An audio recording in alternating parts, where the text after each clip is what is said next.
Is it getting close to the end of an apprenticeship? In this video, we show you how to help your learners prepare for the qualification procedures, or QPs for short. Linus works as a social care worker in a daycare centre.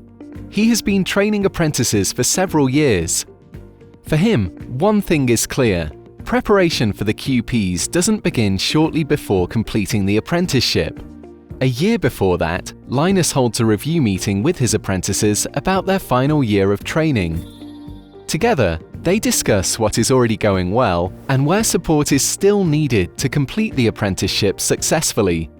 If necessary, he can register them for remedial courses or recommend alternative types of support. Linus knows that the qualification procedures are a major challenge for many learners, which is why he helps them to develop appropriate learning strategies.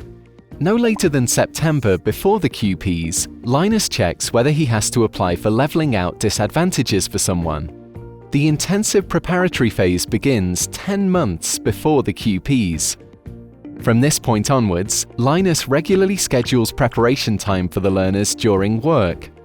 The host company is responsible for registering learners for the qualification procedures. Registration is automatic in some cantons; in others, a separate procedure is required. Find out about the procedure in your canton. Depending on the canton, the host company also bears the costs of the examination.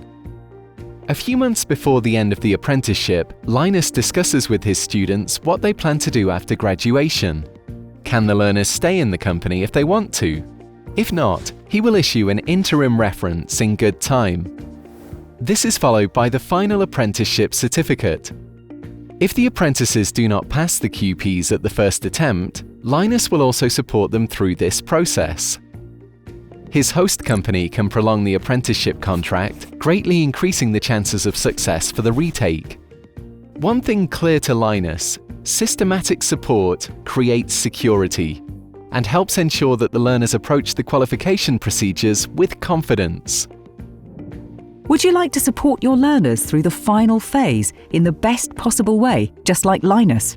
At vocationaleducation.ch/completing-apprenticeship, you'll find practical tips, legal information, and helpful materials on completing an apprenticeship and the qualification procedures.